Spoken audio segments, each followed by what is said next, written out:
Hi, everyone, and welcome to this webinar, Decarbonizing the Nordic Power System, which is part of the Nordic Net Zero Weeks. I'm just here to say welcome. I'll try to guide you through. We have questions and answers open for you. So if you have comments or any questions throughout this webinar, please just state them there and we will read them out loud for everybody to hear when we start the discussion part. But first, I'll give the floor to Anna Gran from the Nordic Minister Council Secretariat, as far as I know. So the floor is yours, Anna. Thank you very much, Astrid, and thank you all to attend this webinar. Warmly welcome to the Decarbonizing the Nordic Power System, Securing Supply and Reducing Unwanted Distributional Consequences. And as Astrid said, my name is Anna Gran. I work for the Nordic Working Group for Climate and Air.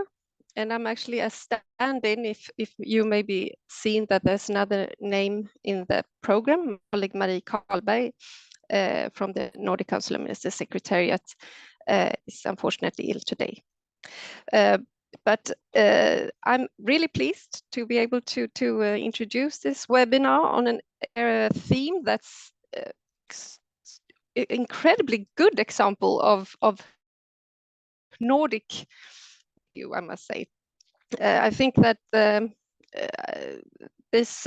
Nordic joint electricity market, well, Nordic power system is one of the top 10 in addition to, for example, a good cooperation within the Nordics. And this webinar is a part of a bigger project that's called the Nordic Stocktake Visions Pathways to Climate Neutrality. And why the Nordic Council of Ministers has initiated this project is that, well, the whole world is taking stock right now. There's a global stocktake going on. Political phase will take place at COP28 soon this year. So the Nordics has also looked into or asked some British think tanks and research institutions such as Cicero, who is arranging this webinar, to take stock of the Nordic countries' greenhouse gas emissions and the different pathways towards climate neutrality. And we also asked them to highlight certain areas of interest within this area to enhance the sharing between the Nordics, to facilitate for us to learn of each other, to maybe not only the success stories, but to help others get a shorter implementation phase, so to speak. And this project, the Nordic Stocktake Visions project, it's a part of the overall Nordic vision of becoming the most sustainable and integrated region in the world by 2030. And everything we do within the Nordic Council of Ministers needs to support that purpose. So this initiative is definitely in good line with the vision initiative. And one part of the project Nordic Stocktake Visions part, and that is that we have asked the think tanks and research institutions to also give us some examples of narratives of when we get there, that we really must get there. We must get to the climate neutral society. What would it look like in the Nordics? How can we demystify this green transition that is so much needed? And one way of doing so, I guess, is to make more people or everyone around seeing themselves in the transition. So therefore, I really look forward to some of the parts, or all the parts in this webinar as well, but some of the parts that are looking into acceptance of the green transition. So with no further ado, I would like to thank you, the Cicero and partners, to arrange this webinar, and I look forward to hear the discussions. Thank you. Thank you so much, Anna. I'll just pass the word further on to Asbjørn Torvanger from Cicero, who will give us an introduction to today's theme. The floor is yours, Asbjørn. Thank you, Astrid. See if I get this going here.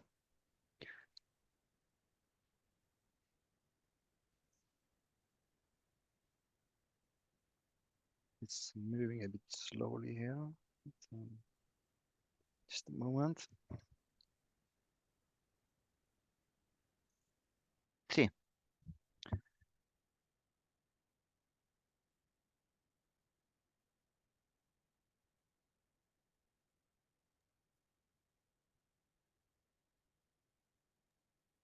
Asbjørn, it looks like we came in at the end of your slideshow, so you might have to start from the beginning.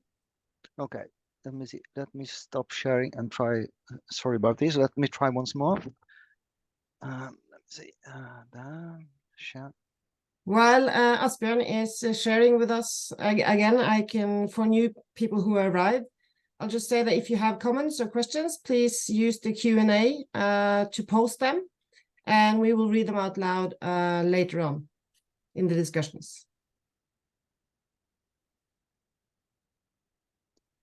It's still not in presentation mode, as I can see, right? No. There it goes. Hva skjer nå da? What's happening now?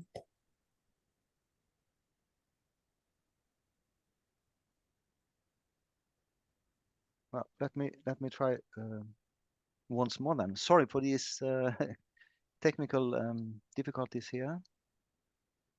Let's see.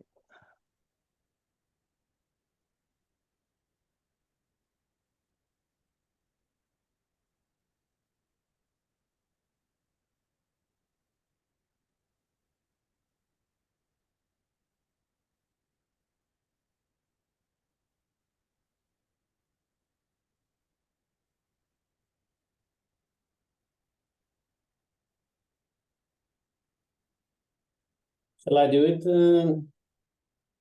Asbjørn? Maybe we need to use your backup. Yeah, so there's something just... happening, so I'm not able to do it in presentation mode here. Okay, okay. So you just close it or stop I will sharing? close it. Sorry for this. See if Eric should have a backup solution to this. Hopefully that will work. You see it now? Yeah. Yeah. So you just say next slide and I will change it. Yeah. Thank you, Eric. Yes, so my role here is to give a framing of the issues here related to this green transition of the power system in the Nordics. So this is a rather complex landscape. So I've tried to mention some of the main issues here and give some some examples of important issues, also with regard to how we can benefit from collaboration or more collaboration within the Nordic countries, the Nordics. Next, Eric. Yeah, so you all see that we have ambitious climate policy targets in all the Nordics. Broad electrification is the main strategy to achieve these climate policies or climate targets, and then especially with regard to reducing the dependence on fossil fuels. So we need fast growth of renewable energy production, for instance, wind, bioenergy, and solar. And we also understand that we need more low carbon balancing power, because one of the challenges of wind and solar is that this is intermittent production.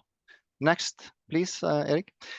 So in terms of Nordic collaboration, definitely there are opportunities for renewable energies, developing renewable energy sources and balancing power. And in my opinion, there are synergies and gains from better collaboration between the Nordics in terms of energy efficiency, grid development, flexible consumption of power, and also on the energy storage side. So there is a potential to secure power supply, constrain electricity prices, to have less negative impacts on nature, and reduce unwanted distributional effects across different groups of our societies. Next, Eric. So I think it's useful in many respects when you're discussing rather complex issues and with quite some uncertainty related to talk or to use an approach called SWOT, or probably all know this: strength, weaknesses, opportunities, and threats. So now I kind of use the Norwegian lens on this. So what are the strengths of the Norwegian part of this power system? Well, it's based on magazine hydropower and an efficient grid. So this is stored hydropower, which means that we can regulate the production. And that's all, actually 75% of the capacity of Norway's hydropower. We have an efficient energy production on a large note, and also the use system. And we have hydropower and grid competence. We all know that Norway is also producing and exporting a lot of gas and oil, and in my mind, gas will still be needed as at least as a transition fuel for some decades ahead. Next, please. So what are the weaknesses? Well, we do know that wind power, if not combined with flexible power production, has reduced value, because we need to serve demand when there is little wind and solar energy production. We also know that developing renewable energy means land use conflicts, and also that related to the need to combining this with a more, let's say, distributed energy production means that there are challenges to the power system. And I could also add that the climate target is, with the Norwegian lens, is especially challenging because we cannot reduce any emissions from our power sector because it's only hydro and wind. In terms of opportunities, well, the competencies on smart energy system and a flexible use of energy. We have the opportunity to have more focus on efficient and robust power system. We can upgrade the hydropower. And of course, we can develop wind power, solar energy, and also bioenergy. And there's also this option of possible production of hydrogen from natural gas, so-called blue hydrogen. What are the threats? Well, we all know about the different land use, interests, and acceptances. We are likely to face a higher and more variable power price in all Nordics. We have the issues related to life cycle and value chain efficiency, investing in these new renewable energy sources. It's also an issue of government support. We can see in Norway for developing new renewable energy sources, and there is also risk related to that. And also, you know, where are we aiming with the power production? Because we can see a lot of demand for more and green power, but at what price will this power be available? Next, please, Eric. So let's just take a small glimpse. You can one or two more, Eric. This is land use in Norway. To the left, you can see how little wilderness areas are left in Norway over the last 120 years or so. Most of this land has been used for buildings and infrastructure, as you can see in the middle graph to the left, and also on roads. And we also have established the nature agreement, as you can see on the right, where we are supposed to conserve 30% of land and sea. Currently in Norway, we are at about 18%. Next, please. Next, Eric. Yeah. So in terms of power production, just to show the differences between the kind of, let's say, the picture in Europe and in Norway. In Norway, we can see that hydropower is 88% and wind 9%. And then you have a small share of other renewable sources like solar. And then there's a small, as you can see, small import of fossil-based power and nuclear power from other European countries. Whereas you can compare this to the power system in EU area on the right, where you can see that the largest share is on fossil fuels, 41%. Nuclear is about 1/4, and then you have 15 about wind and 14 hydro and so on. So you have much more fossil fuels, of course, and also quite more nuclear fuels for nuclear power production. Next, Eric. And in terms of collaboration also in the Nordics, in terms of the power system and the grid, we have had some reports and commissions working on this in Norway, and it seems that there's quite some optimism with regard to how much wind and solar energy power we can develop, including sea-based wind power, and also to store energy when it's cheap, and there's a surplus in hydrogen and batteries. And yeah, and also there is also this opportunity to organize demand or introduce flexibility mechanisms in demand of power. But on the other hand, we also know that we are already straining the effect capacity, not only in Norway, or even more so actually at the Nordic level, and Jan Bråten will tell us more about that. And of course, we have all the time these issues of land use and nature when we develop more renewable energy. Next, Erik. So the hydropower picture, you can do the next also. We have had some assessments of how much we can refurbish the hydropower system in Norway. As you can see on the upper right, different numbers. That could also be related to how much impacts on nature refurbishing this hydropower in Norway we will accept. And this could be a fair share of compared to what we produce on average, which is 150 terawatt hours annually. And as I mentioned already, a magazine-based hydropower has the highest value because we can use this and produce this from big magazines in the mountain areas in Norway when price is highest. But at the same time, there's not much we could develop further because we have large waterways in Norway are protected. We are doing a lot of small hydropower projects, but they mean little to the Norwegian national capacity. Next, please. And then wind power. The graph to the left, upper left, is showing what is under production, what is producing, and what is planned. Or on the lower left, you can see how much capacity this has increased in Norway, especially over the last 7-8 years. But lately, there's been a moratorium on further development due to a lot of opposition from local communities and impacts on nature. And so there will be few new projects over the next year. So now there's more attention to and focus on sea-based wind power investments.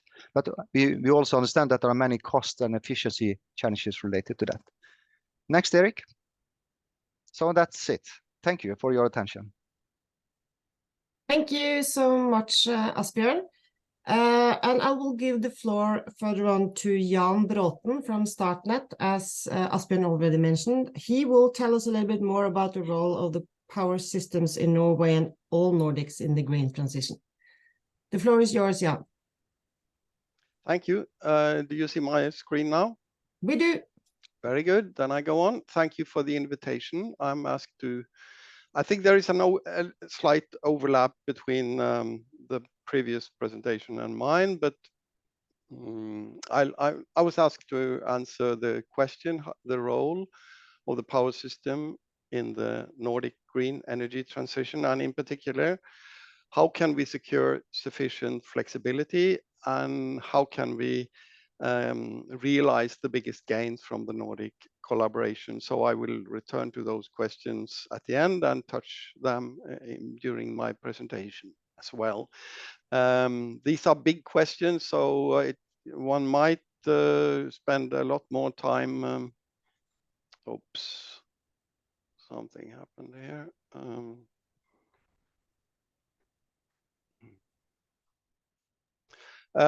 Okay, we are approaching a quite different new energy system. We will have electrification and mainly based on wind and solar power. We will see a huge increase in power production and demand.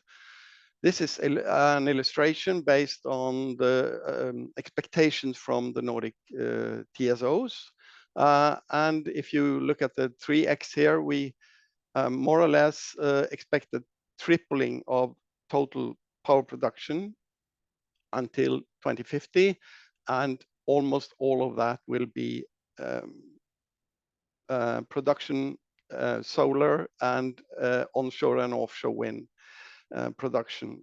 And this is obviously a challenge, and as I said, we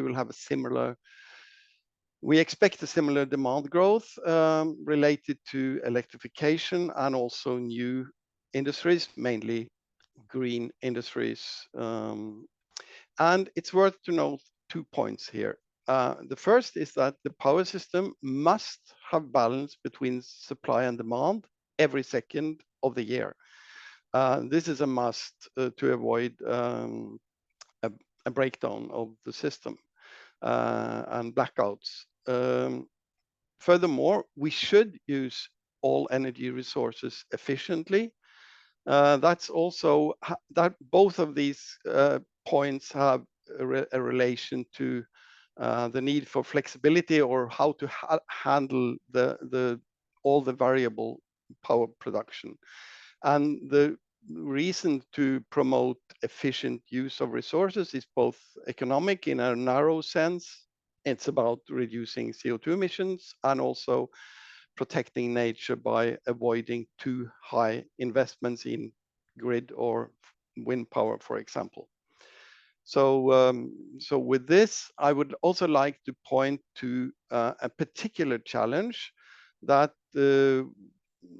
many countries in Europe will face, but it's stronger in the Nordics. Is that the peak demand will typically be in very cold periods, and in those periods we have almost no sunshine, and also often quite low wind power production. So this is a severe challenge when we are rebuilding the energy system and the power system. So the solution to this is a much stronger grid and a huge need for new flexibility. First, why the benefits of increased transmission capacity is both within countries and between countries, both Nordic and other countries.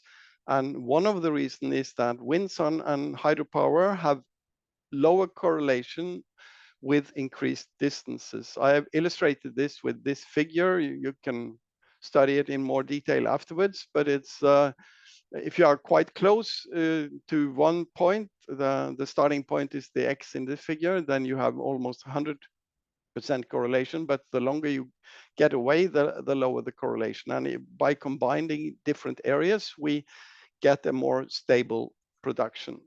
And then technology mix is varied between countries, e.g. Finland and Sweden have nuclear power, for example. Norway has a lot of run of river and hydro with reservoirs and so on. And there are some differences in consumption patterns. And finally, if one country has available flexibility, it can help another. So we can utilize the flexibility more efficiently by trading. Then look at a short look at the potential for new flexibility in power generation. And Asbjørn already touched upon it regarding Norway. We have a lot of flexibility in the hydro with reservoirs, but this capacity can be expanded substantially. Some say, Statkraft, for example, say 10 gigawatt is definitely possible, and without changing flow in rivers, but mainly between large reservoirs with great height differences. And so the main project will be the building of tunnels. But there will be, of course, some environmental impacts. And there is also a large potential for building pumped storage, which may be more beneficial in the future because it can store heat. It can store excess production of renewable electricity when there is a lot of wind and solar production, for example, in Norway, Nordics, or even Europe, and use that when it's more needed later on. So that's also one of the great options that we have. Then there is, there will probably come a lot of new peak capacity in the other Nordic countries because they need it much more, and it could be based on hydrogen and or biogas in the future. And if you look at Denmark, Sweden, and Finland, they have a huge district heating sector, which means that they could also, it's more beneficial to build combined heat and power when you can use the waste heat. So they can potentially invest in combined heat and power to supply more power in the, say, in the cold periods, for example. Then we will look more into demand flexibility, which will play a totally different role, a much bigger role than we are used to, because of the low flexibility in the new power generation. This flexibility is related to sector integration and electrification. This process of electrification is somehow killing two birds with one stone. It's cutting emissions by replacing fossil energy with electricity, and it's also adding flexible demand, or potentially flexible demand. I'd like to mention that the EU strategy for sector integration says we should optimize the whole energy system, not only the power system, and we should use the best energy carrier or energy storage at any given time. This requires two things mainly. It requires holistic planning, which we are not doing today, and it requires efficient markets, in particular power markets, and a level playing field between energy carriers. We have a quite efficient energy power market, but the level playing field between energy carriers may need to be further developed in the Nordics. Then I will give you some examples of the possibilities for new flexibility on the demand side.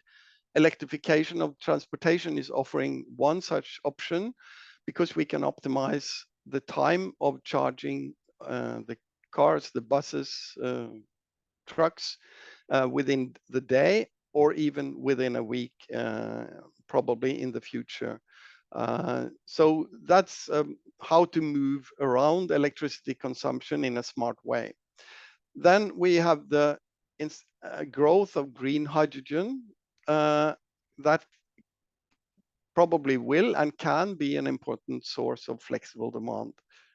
This flexibility in general requires that the plants are built with some kind of storage, either for hydrogen, for ammonia, or whatever products are made from hydrogen, so that they can avoid using electricity when there is a shortage, and instead produce more when prices are lower and there is an excess of wind and solar power production.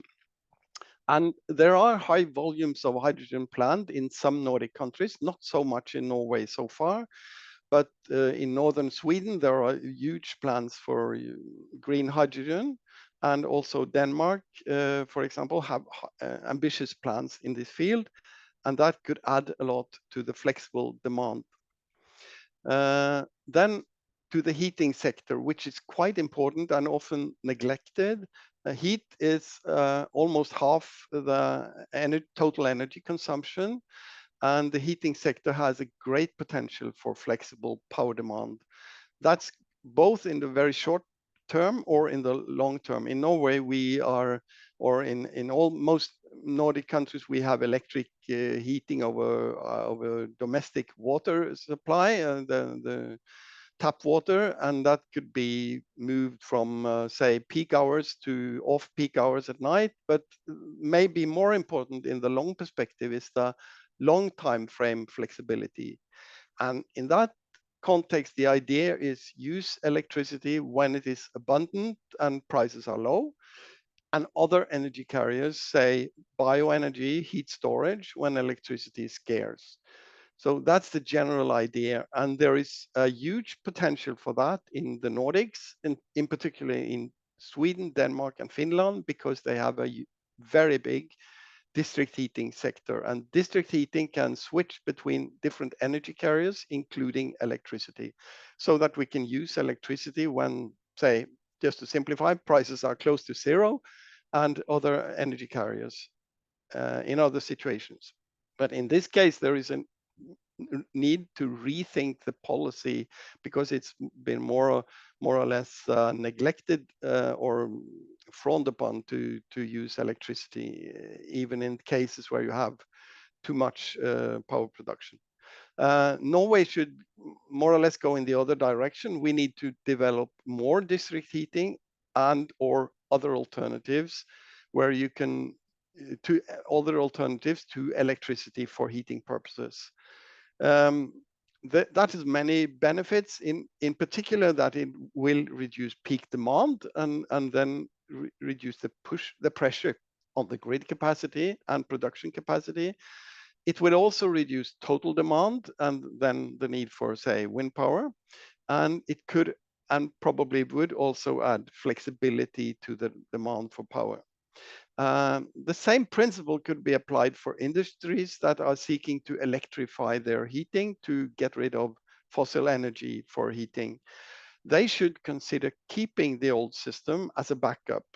To give one example, say an industry uses today natural gas for heating. If they electrify and drop all the possibilities to use gas, they have no flexibility, or if there is a shortage of power, they would have to stop using power. Whereas if they have the backup, they could use gas when there is a shortage of electricity.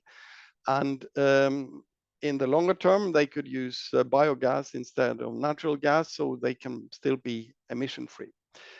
Bottom line, flexible demand promotes faster emission reductions, lower system costs, and a more robust power system. So the arguments are very strong for it.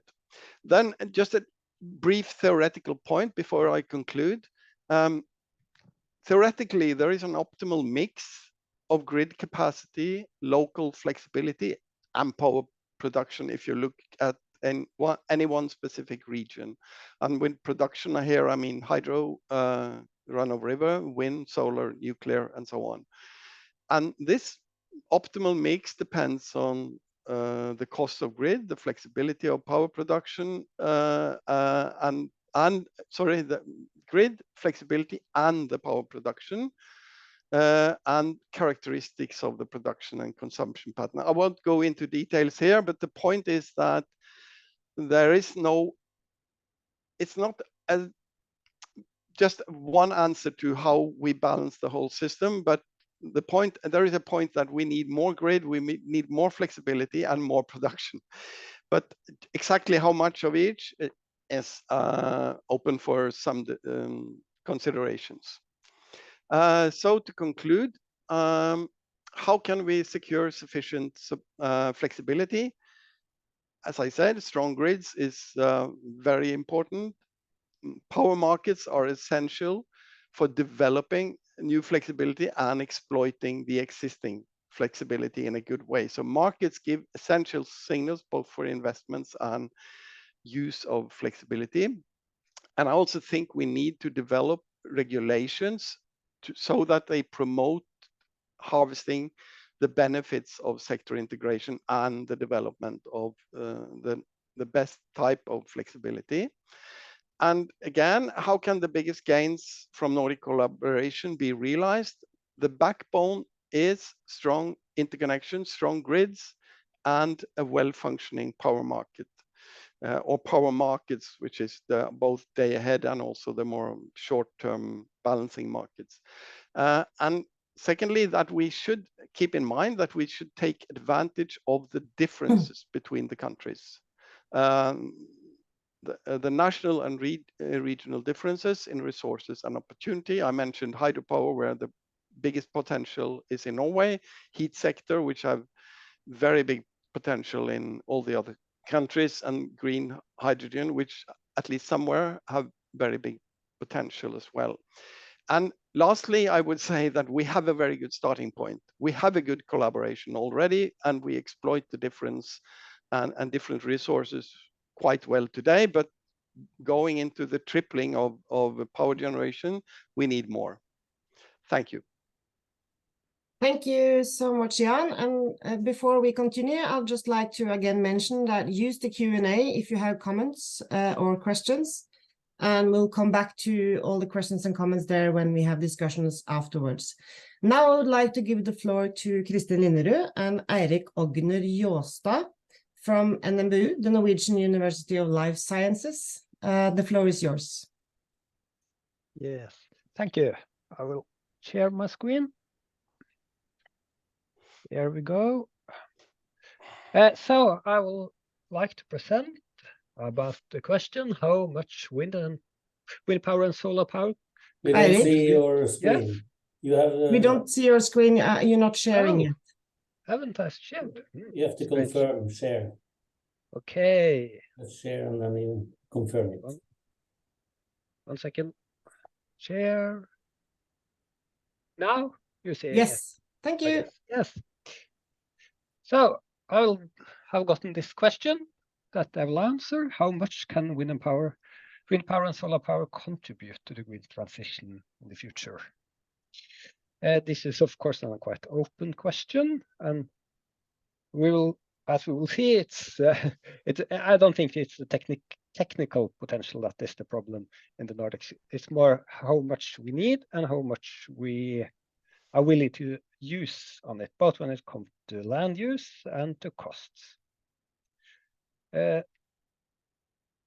And if we look at the technical potential in the Nordics, we see that here we can see to the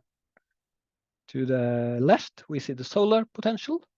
That's not too high potential in the Nordics, but it's still significant amount of energy that can be used or produced from solar PV without using too much land area, especially if you can utilize gray areas in cities and roads and such things. Then we have a quite low-hanging fruit when it comes to producing solar power, especially in the southern part of Scandinavia and the Nordics. When it comes to wind power, it's a totally different story. Here is the main potential in our region in Scandinavia when it comes to wind potential in entire Europe. And with the long coast of Norway, we have more than enough space to produce as much wind power that we want, at least when we're discussing average number. It could, of course, be some, or it will be some issues with flexibility and such thing, because it's, as Jan said, it's highly correlated, the wind power production, different part of at least in the Nordics. And we know that England, for instance, planning to build out a lot of wind power, and the same with all the other countries around the North Sea. So it will of course be some, we can't utilize the entire potential in Norway because then it will be too high correlated with our neighbor country. So I don't think the theoretically amount of wind power production is the issue. It's more how much do we need and how much do we want to use. And of course, that's a question about the costs, but also a cost of a function of the consumption. And if you look at how much it's expected that we will consume of electricity in the Nordics the next 20 years, at least according to NVE's long-term market analysis from 2021, we see that they expect the total demand in the Nordics to grow, not that much, but they expect it to grow from approximately 400 terawatt-hour today and up to around 520 terawatt-hour in 2040. So when we have this settled, we know that the demand will increase with around 20-25% of today's consumption. Then you can see where will this new energy come from. As they expect is, of course, slightly increase in hydropower, but to not be that much, especially not in Norway. But they expect a significant increase in onshore wind and offshore wind, especially in Denmark. So we see that when we expect the consumption of electricity increase, we see that the potential for new green developments and production in the Nordics is mainly from wind power. And it's of course a question, should the wind power be at onshore or offshore? That's a matter of what cost we put on the land use and the sustainability and the social acceptance, but also the production cost. And today, onshore wind is far cheaper to build out than offshore wind. But as we see, it's also quite significant amount of PV that actually are expected to be invested in the Nordics. But NVE is not the only one that do such projections. In a study that we carried out for some years back, which is called Nordic Clean Energy Scenarios, we looked at different scenarios for demand patterns and tried to estimate, or at least give some pathways for different energy demand and production mixes in the Nordics. And then we got a table like this, and if we see today's total production of electricity in the Nordics is around 400 terawatt-hour. Most of it is hydropower. And if we assume a pathway which with the carbon neutral future, that's a pathway which is a least cost pathway, but we're also taking more quite natural behavior into account and assuming some reduction in demand, total demand. Then we mean also within transportation and heating and electricity and everything. So then total demand of the society is assumed to be slightly reduced.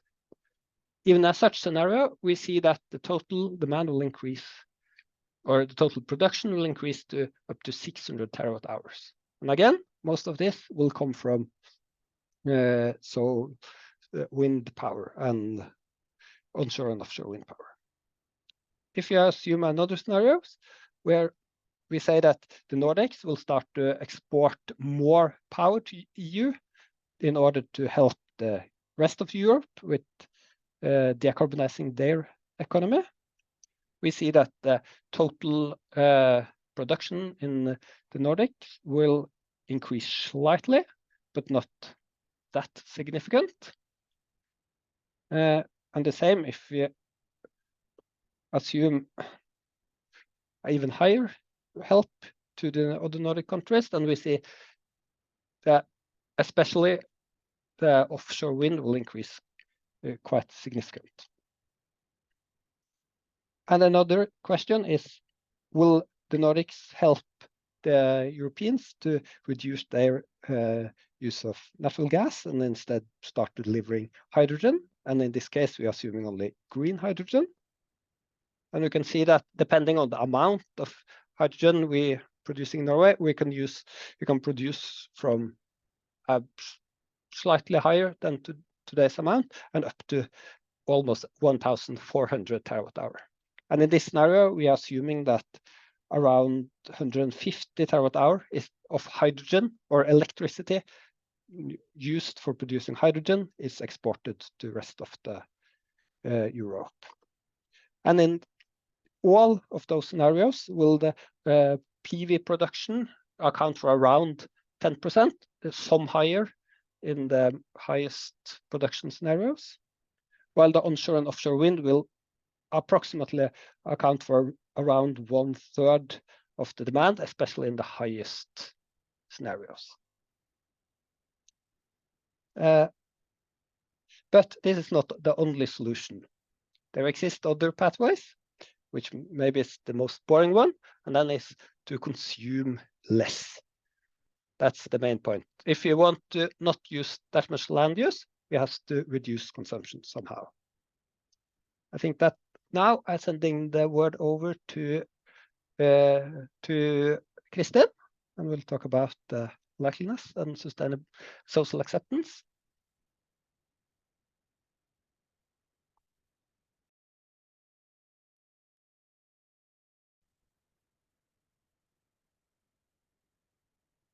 Okay, there's no single answer to how much we need, because demand, of course, reflects the prices reflect the supply, and the supply reflects the social acceptance for building more power. And social acceptance can be defined by this triangle. Firstly, we need community acceptance.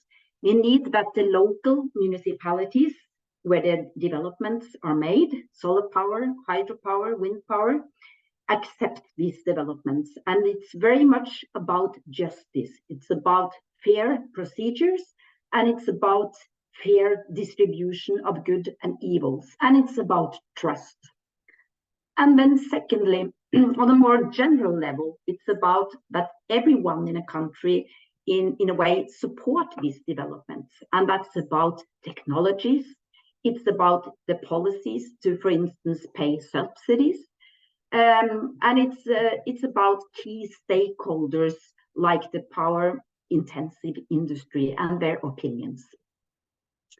And then finally, it's about market acceptance. And market acceptance is very much about investors' incentives to invest. And for instance, having very suddenly rises in taxes may make investors less willing to invest. And also the invasion in Ukraine with the rising energy prices has also made investors uncertain about where the electricity prices are heading.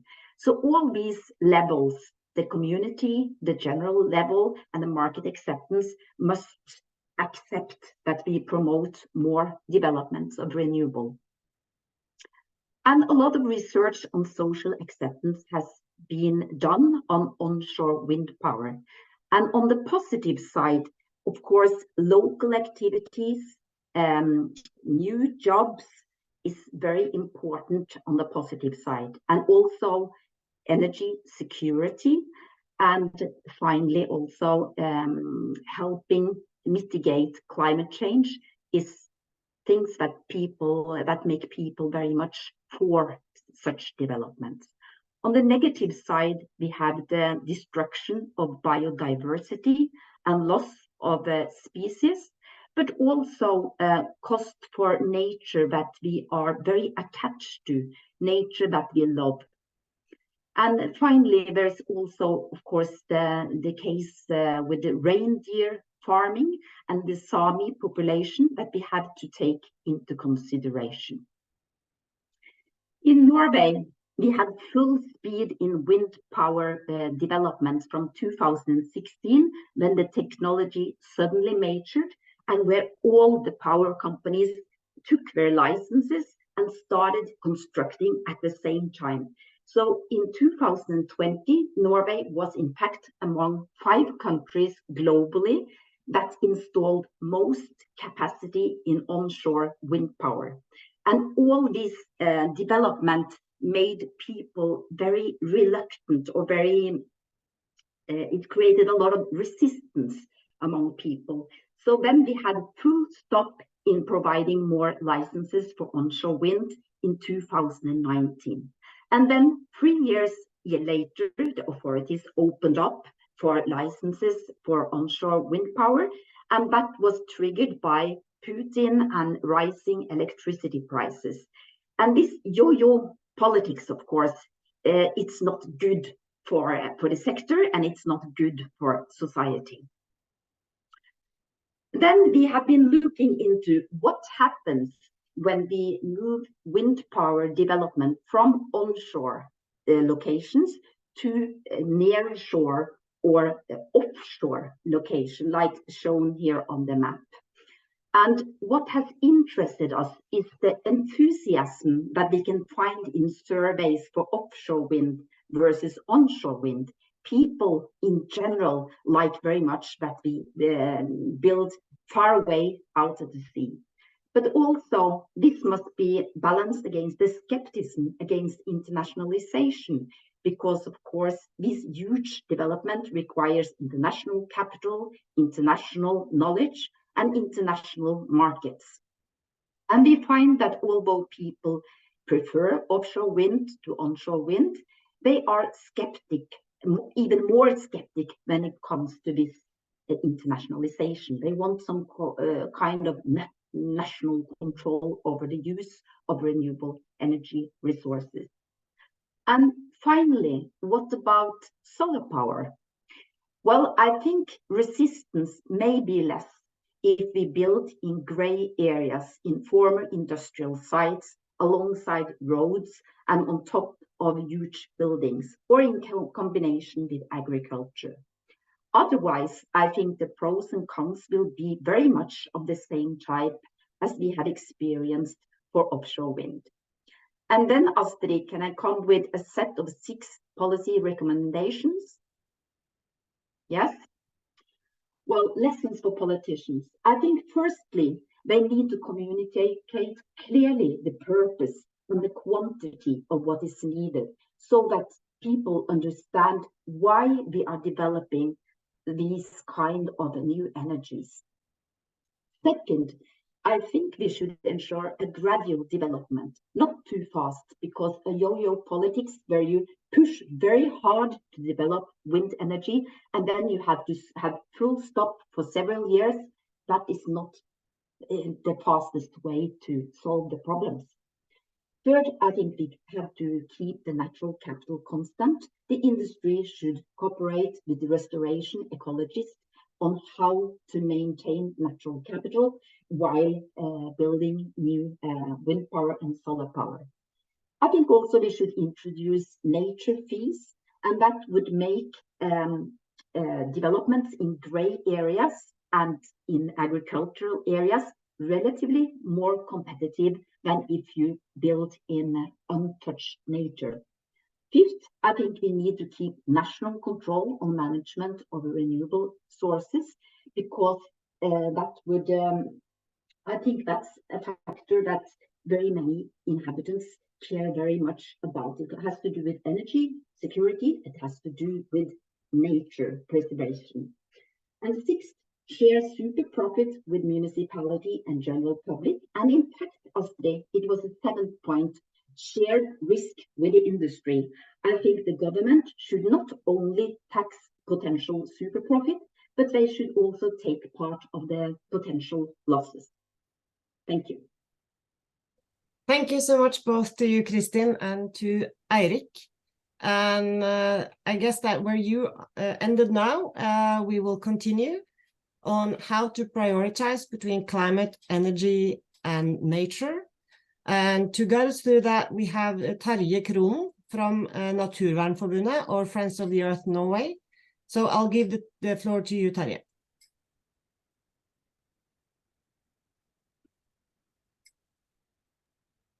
Let's see if we still have Terje. There's Terje. Terje, you have to unmute and put on your camera.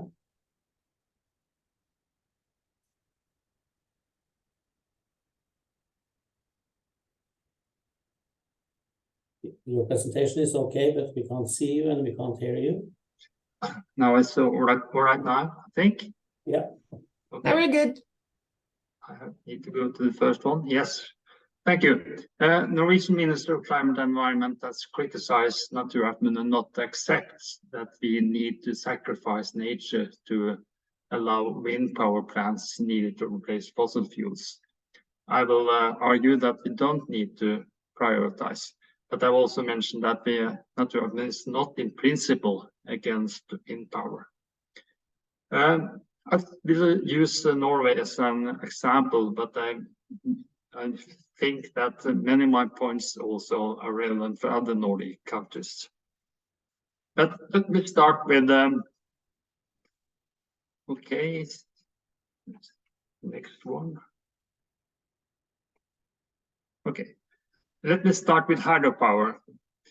Naturvernfobundet's history is a very close link to the fight against controversial hydropower projects. And the most famous actions are maybe Mardøla in 1970 and Alta-Kautokeino now 10 years later. We lost both Mardøla and Alta, and the situation now is that 2 or 3 watercourses are regulated, and 7 of the 10 highest waterfalls are taken. But also Mardøla paved the road for making plans to protect waterfalls and rivers. And the result now is that 390 watercourses are protected against the hydropower utilization. And actually started 100 years ago in 1914 that Naturvernforbundet purchased Bettisfossen 273 meter free fall. So we have very amazing waterfalls that are protected, but many of them also are used for hydropower production as well. I also like to mention that the Nordic always has been very positive to Nordic power exchange. Our vision is that the Nordic countries should cooperate, utilizing all kinds of renewable energy sources, wind power, solar, hydropower, and also they could give supplement to each other. But when we see both in the Nordic power market and the European power market, an increasing proportion of unregulated power like the solar and wind, there also will be a higher value for hydropower, and then leads to focus on optimizing capacity delivery. And we have some concerns about that for many hydropower plants in Norway.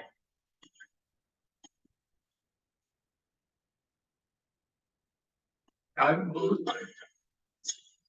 start to answer this question by quoting our former vice chair in Naturhappen, Synnøve Palme. She wrote in the magazine Harvest a couple of years ago, to make a choice between the climate and nature will be like the choose between the lungs and the heart. And to us, with their hands, should reach simultaneously the global biodiversity framework, and it goes from this framework and the targets under the Paris Agreement in order is that governmental target 55% reduction by 2030 and low carbon society by 2050. So that is our targets, and also I would say that when IPCC launched a report 1.5 years ago, they highlighted the need to also protect nature. And the unit director, Inger Andersen, said in that connection, the nature can save us, but first we have to save the nature. There have been some projections recently now, both from the Norwegian Environmental Agency and how to achieve what is needed to achieve the climate goal in 2030. And also we have projections from Statnett and NV, the system operator and the energy agency.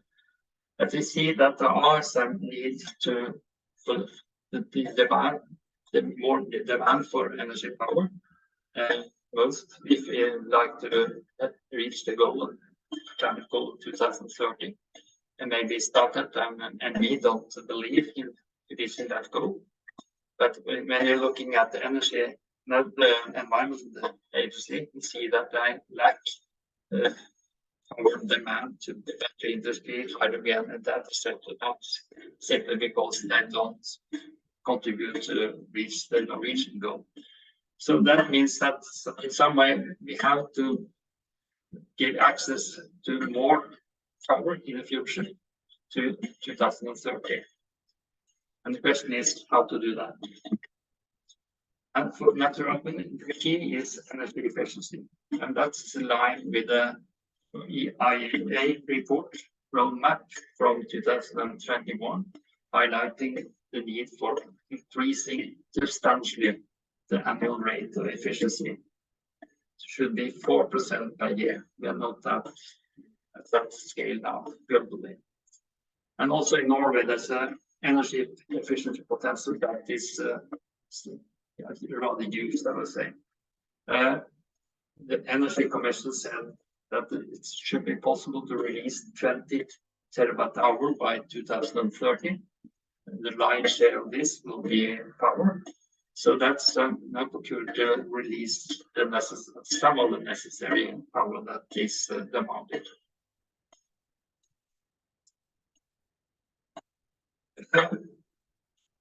In addition to energy efficiency and conservation, we need some more. And that's a big supply from energy sources with least negative impact on vulnerable nature. As mentioned during the presentation, we believe in solar power on buildings, over roads and railways, and also in grey areas. But also bring in in mind that gray areas also need to be stored as part of the commitments to the biodiversity goals. And there's a potential for upgrading hydropower plants, 5 or 6 terawatt hours. And there are some plans also for expanding the existing plants, but that could be more controversial. And on the long term, there's the potential of offshore wind power. And still, we have net export of 15 or 20 terawatt hours annually. Should also be a potential to cover up what is needed. When we're looking at the low carbon society in 2050, it should be very interesting to see what is happening now. The one part is, of course, that you see some reduction in the consumption of electricity. That is taken care of in projections from ME, for example.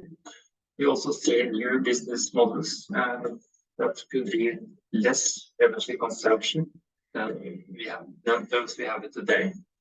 We have sharing economy on cars. We maybe should have sharing economy on cabins as well. We have services replacing products. So a long time ago, city purchased copying machines. You can purchase copies now, and the owner of the machine takes care of the maintenance and upgrading. So that's a benefit. And also digitalization will probably be less consuming after. But taking also into account the energy consumption, electricity consumption to storing of data. And also circular economy will also reduce gas emissions and also energy use as well. So we see that there's a potential now for lower consumption towards 2050. So that means, in conclusion, that maybe when we got to 2050, there may be other, you could see priorities in how we consume. Maybe we will have more focus on quality of life, and also more focus on sustainable production and consumption methods. And this could be a combination that we also both reach the intentions of the Climate Convention, the Biodiversity Convention, and also Agenda 21 from the Rio Conference in 1992. We also then look forward to the recommendations from the Public Commission on how to achieve the low carbon society. This report will be launched 27th October, and we look forward to that. Thank you very much.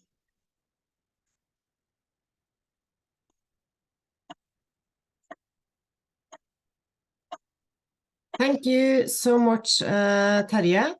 And that was our last presenter for the day. But we do have some questions and also some answers that people from the audience, from the panelists have started to answer. But I think we have a couple for you, Jan. The first one was, what are the new industries considered in the demand scenarios? And the second one was, do we need large investments in grid to accommodate new green industries in Norway? Both questions were directed directly at you, Jan, so I'll let you answer them. Yeah, some of the new industries are data centers. There will come a huge growth in battery factories. Whether they lie in the Nordics or somewhere else is an open question, but there is a significant demand for battery production, and there will also be new minerals and new some industrial growth connected to materials needed for the green transition. And then there may be also an expansion of traditional industries, power-intensive industries. But it should also be remembered that the current industries that we have will need a lot of power to get rid of their CO2 emissions. One example is Yara, who is producing fertilizers, and they need 4 terawatt-hours just for the factory in the Telemark to produce hydrogen, and then ammonia and to produce fertilizers. So this is a total, there is a lot, even if we don't expand any industry. The second question about the need for increased transmission. Yes, we do. And it depends a bit on how much we need is depending on where it's located and the co-location with power production.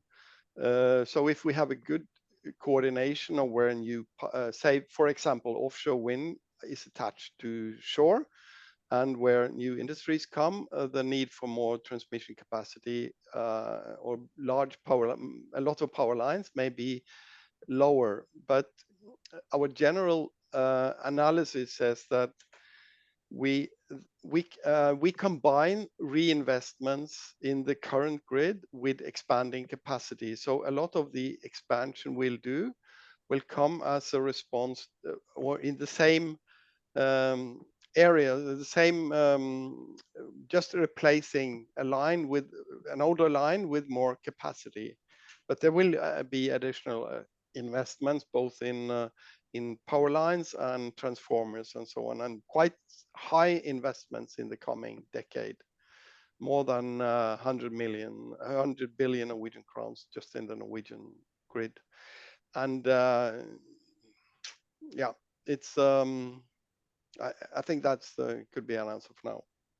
Yeah, thank you, Jan. And then there's a question for all of you, and it's quite a long one, so you have to listen carefully.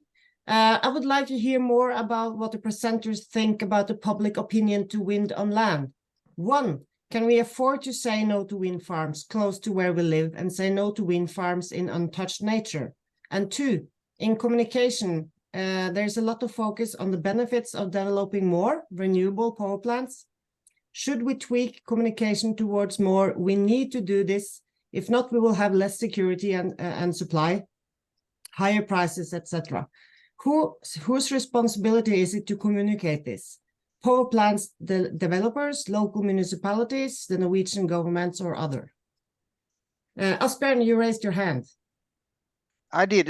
So let me try to respond to the second part of this question, because there is one element here where I think we are really not considering sufficiently the implications, because that is so easy to make all these estimates of how much energy we need for the future, and especially green power.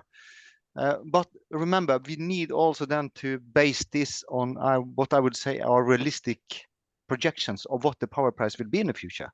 Because a lot of those elements we are talking about here, they are on difficulties of developing or challenges developing the various components of this. Of course, we know that the grid development will cost. We can already see there are material shortages, which will increase the price, for instance, related to sea-based windmills. We talked about local compensation. We talked about a fee on use of nature and so on. So there are a lot of components, I would say, that should make us not to underestimate the cost of power for the future. And adding to that, I can also mention this issue of what about the balancing power. So all these that we need to develop in addition to the intermittent renewable energy. So to me, all these factors pull in the direction of not only variable prices, but also generally much higher prices in the future on power. And that really reflects that it's challenging to meet the climate goals. So when you ask and have estimates to ask how much do we need in the future, do not assume that this should not be assumed to be based on let's say average prices or recent prices and so on, even if you had very high prices last year and so on. They need to be based on a likely and increasing power price in the future. So that is very important when you talk about all these demands, because there are so many kind of wishes on how much you need, both for the old and new industries. Thanks. Thank you. And then Kristin, you also raised your hand. Yes, I was thinking about the Energy Commission in Norway that presented a report in March called More of Everything, Faster. And the report said that we needed 60 terawatt hour within 6 to 7 years in Norway. That's a 50% increase in demand. And the leader of that commission, he disagreed with his own committee. So he said that what we have not looked at is the costs. He was talking about the cost in form of subsidies that would have to be paid to realize this. He was talking about the cost in terms of nature lost. He was talking about the cost of people living in the vicinity to that kind of a power production.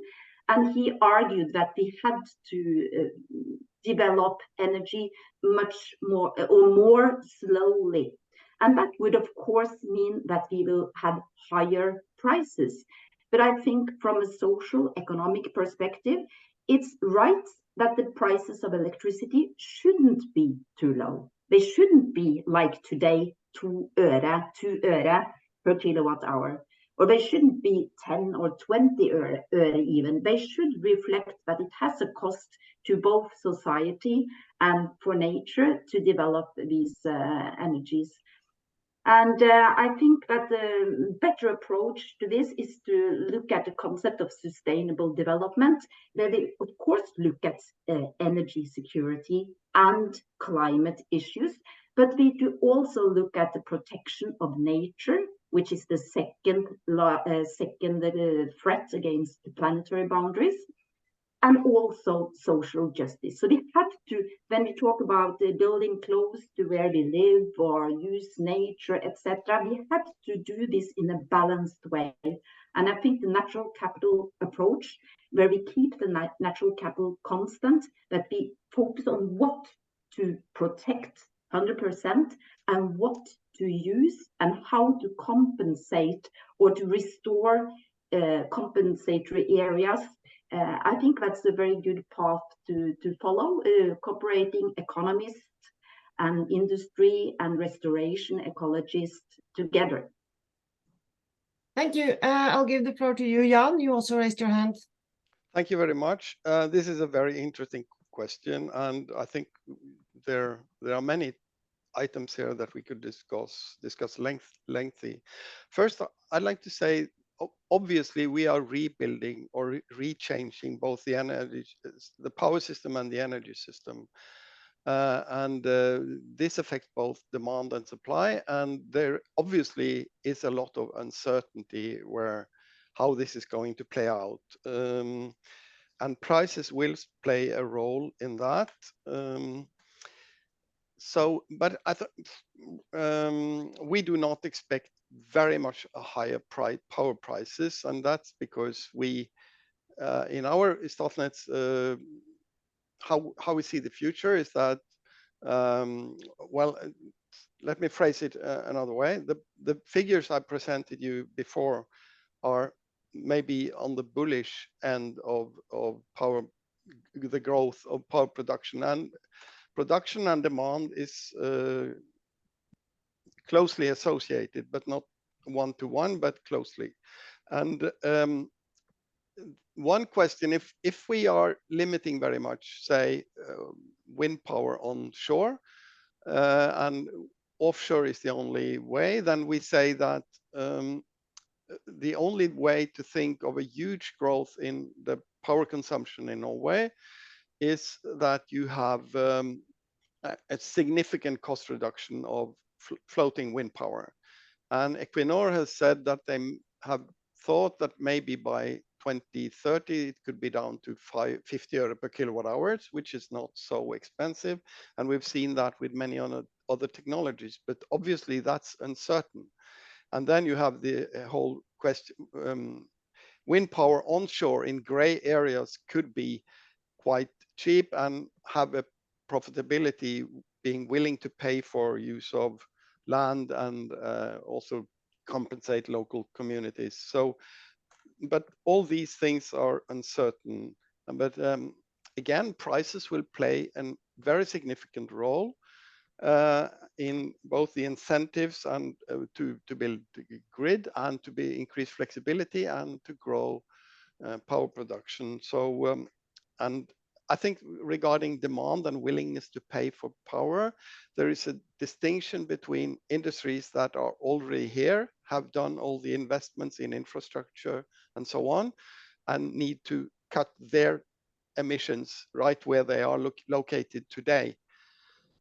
In that case, they may be willing to pay more for the power to have to cut emissions. And the same with transportation sector. We are willing to pay quite a lot for electrifying our cars and so on. But to establish new industries, which could be somewhere else, that's much more price sensitive. So again, we don't know. There are a lot of uncertainties regarding this, but I think we should at least consider that Norway, if we believe that Norway wants to achieve its climate goals for the industry and other sectors, there is a need for a lot of new power production, and wind power onshore is probably one of the things that can be developed fastest. And we have seen that popular the attitudes to energy sources have changed before, so it seems to be a little more positive now than a couple of years ago. So that's just an open issue. Where will it be accepted or not? But the acceptance of new generation will, of course, have a significant impact on how demand can develop, and also how we can, to what extent we can achieve climate goals. Thank you, Jan. Terje, you will get the floor, but we have gotten quite a few questions, and I have one that I want to add. You will get to answer on this one, but I will also throw in circular economy seems perfect in theory, but in practice, human behavior has to completely change for it to work. In addition, renting is often more expensive than buying. What kind of policies would help accelerate the change to share resources, e.g. cars or drills? So if you could comment on the first one and then also add some kind of answer to the second one. We don't have sound on you, Terje. Don't you hear me?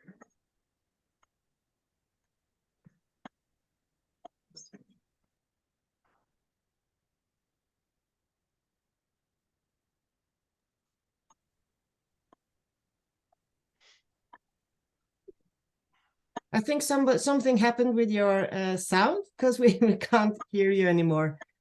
If you try to fix it, I'll come back to you. I have also Kristin and Asbjørn, who apparently wanted to say something more on this. But could we also put in the question, how do we make sure that we meet the climate target and transition in our energy system, and also handle the possible negatively affect climate change itself can impact the energy system? Is that okay if I throw that kind of question into the mix as well? Asbjørn? Well, actually, I had a comment on the earlier issues. So if one of my colleagues want to comment on the last issues, is fine with me. So then I could come back if there's time. Kristin, anything from you on the new question as well?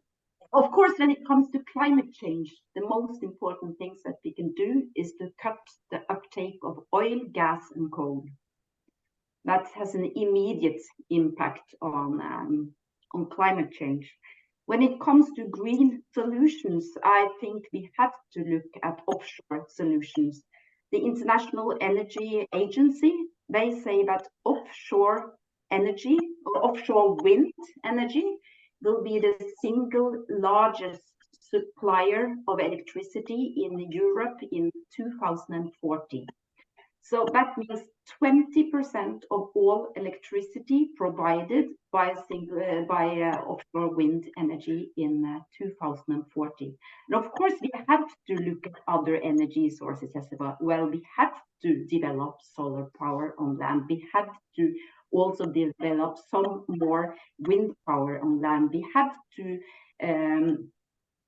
make better use of the hydropower installations to restore and what you call it, extend these installations. But I think for the future that we have to look offshore, both when it comes to floating solar and floating and bottom fixed wind power. Thank you, Kristin. Terje, it looked like your microphone was back on. No, that was just a hoax. I'm sorry. I'll give the floor to Jan. Thank you. I'd like to comment on the circular economy because there is a concept of circular energy use as well. And I think that's, I just mentioned briefly EU's strategy on sector integration and how to think to optimize the whole energy system. And we are not doing that today. So for example, if you build a data center, there is almost all the energy is waste energy.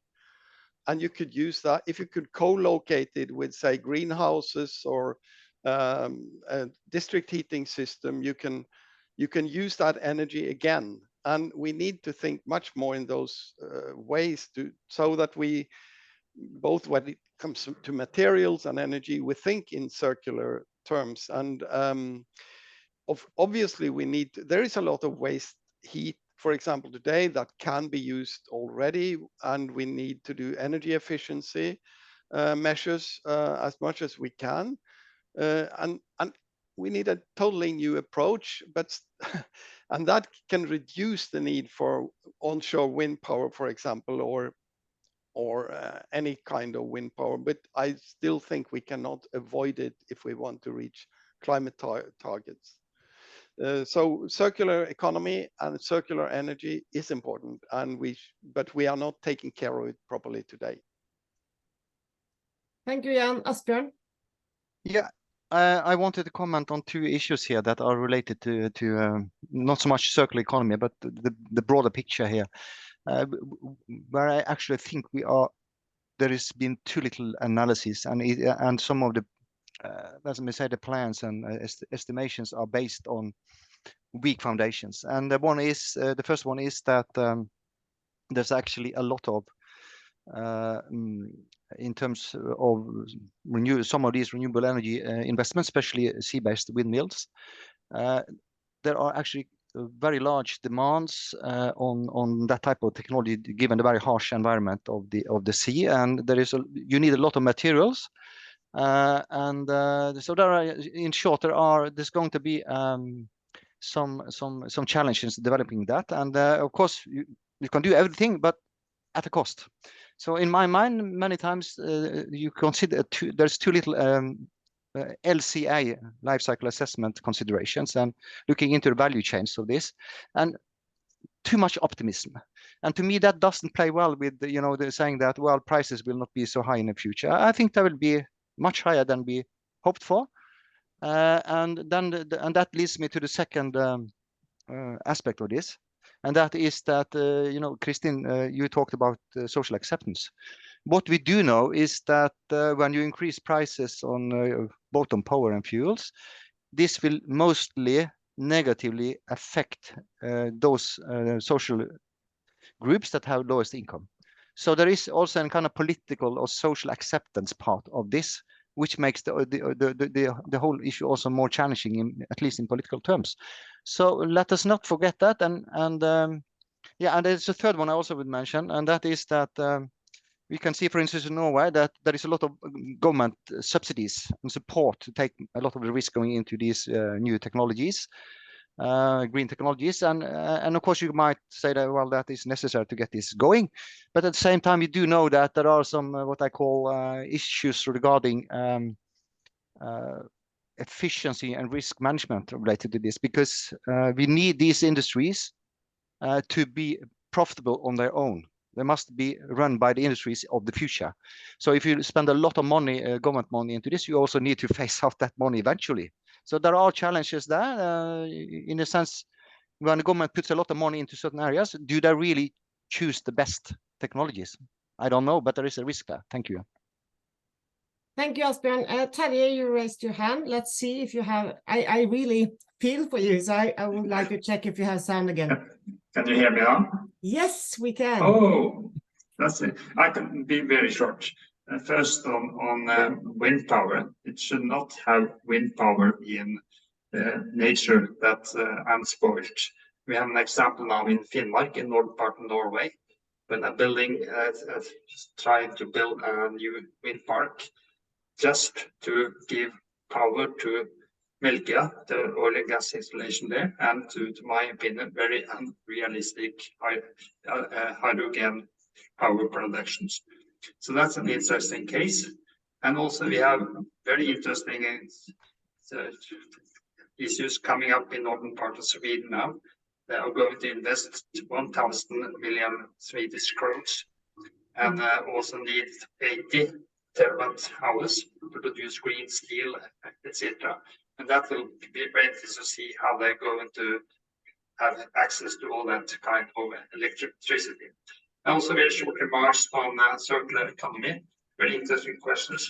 You need some kind of tax exemptions to give that stimulation to reparation, maintenance, etc. But the big impact when it's talking about energy demand will be less extracting industries. Let me try an example on aluminium.